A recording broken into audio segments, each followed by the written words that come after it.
The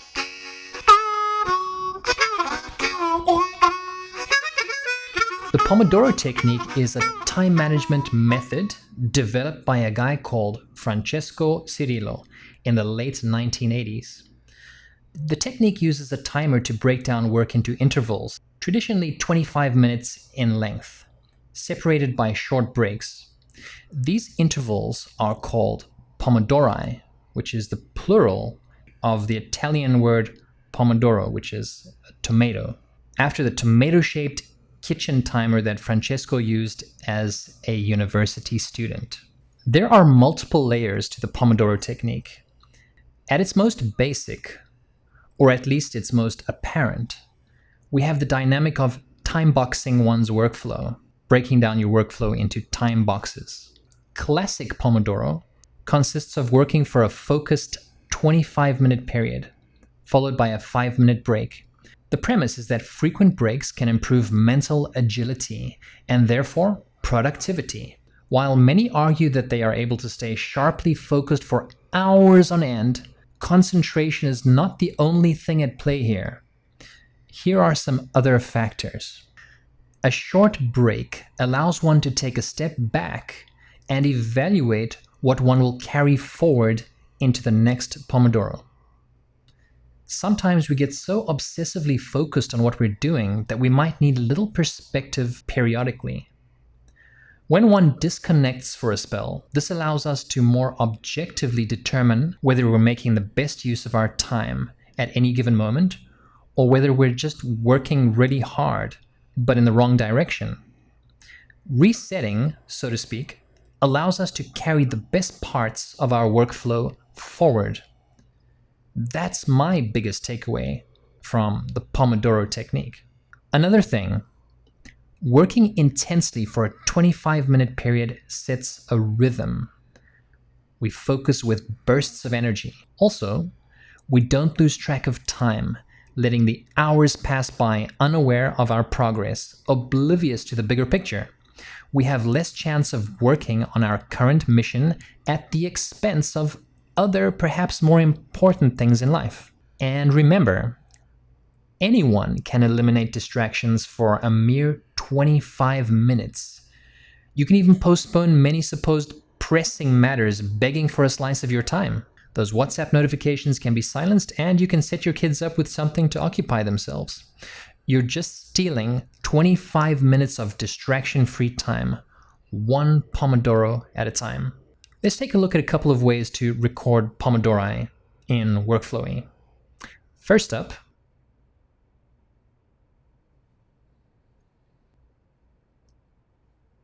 here's my Pomodoro outline for the current module of the Workflowy Academy.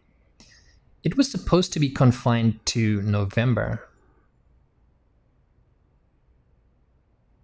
but it spilled over into December, January, February, and now March.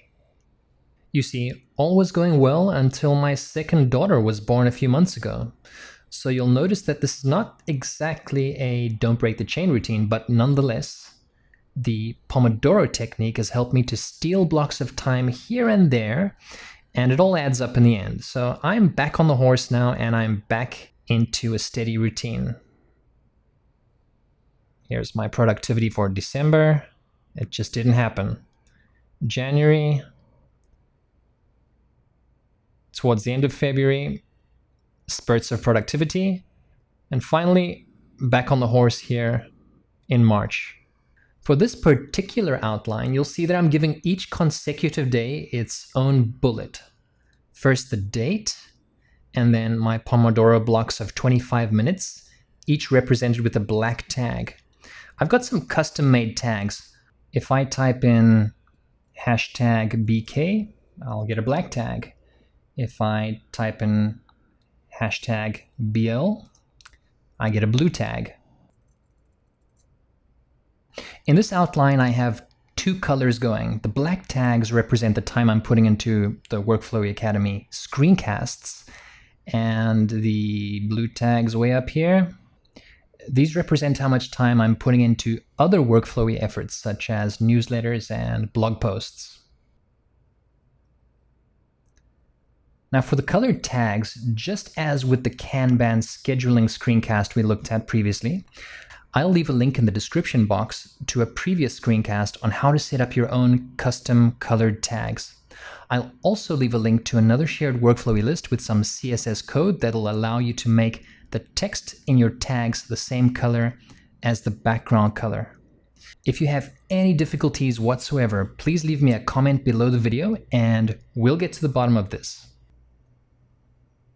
The last thing I wanted to show you about this particular Pomodoro setup is how easy it is to count tags. I wouldn't expect you to go and count each and every tag, so this is what you do to count everything with just one click. So go along to this page, which I'll leave a link to in the description box. It's called the WFCOUNT Bookmarklet by RAWBYTZ. Let me open my bookmarks toolbar quickly. And then I'm going to drag this link to my bookmarks toolbar. Now back in workflowy, when I'm ready to do a count of my tags, which represent my Pomodoro, I just click on this bookmarklet. Let me drag this into the screencast. Now in this pop-up, you'll see a couple of statistics. What I'm interested in is my tag count. And we can further break that down into how many blue tags I have, hashtag BL, and how many black tags I have, hashtag BK. So you'll see that so far I've done 233 Pomodoro for this module of the Workflowy Academy. That's about 115 hours. Keeping in mind that lately I've done a lot of tinkering with some CSS, which you're going to benefit from in the next module. There are many ways you can use Workflowy to record your Pomodoro or blocks of time. Here's a second setup I've used quite nicely in the past. That is, when I've wanted to record the details of exactly what I worked on during each 25-minute block of time. This is a snippet of an outline for a particular day many moons ago. You'll see that at the top here I have completed 12 Pomodoro. The latest Pomodoro I was working on stayed in focus in this bullet right here, while the Pomodoro I already completed got tucked away in this bullet.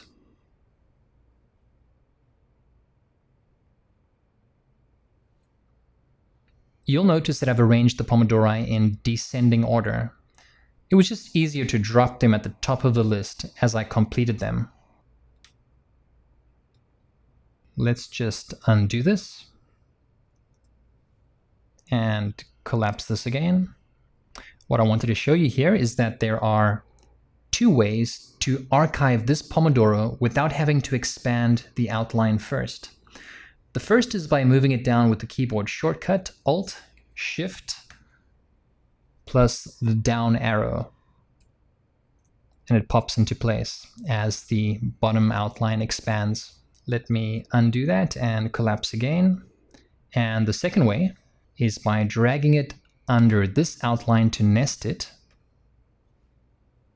Only this time the outline does not expand. Let me zoom in here. And here it is at the top. Finally, if I don't want to think too hard about what I worked on in the previous 25 to 30 minutes, all I do is go to my Workflowy homepage, and after hitting Escape to put my cursor in the search box, all I do is use the following search syntax. Last changed 30, which will give me 30 minutes, or I can put an M there. Putting in D will give you 30 days. Putting in H will give you 30 hours. Let's go ahead and search for the last 30 minutes. And here you see the outlines I've touched in the last 30 minutes. Especially if I've been doing a lot of editing and writing in Workflowy. What this does is it jogs my memory, allowing me to make accurate, brief notes on what I covered in my last Pomodoro. Of course, this also gives me perspective and allows me to adjust my direction moving forward, if need be. This way I can hold myself accountable for every sliver of time I put into my projects.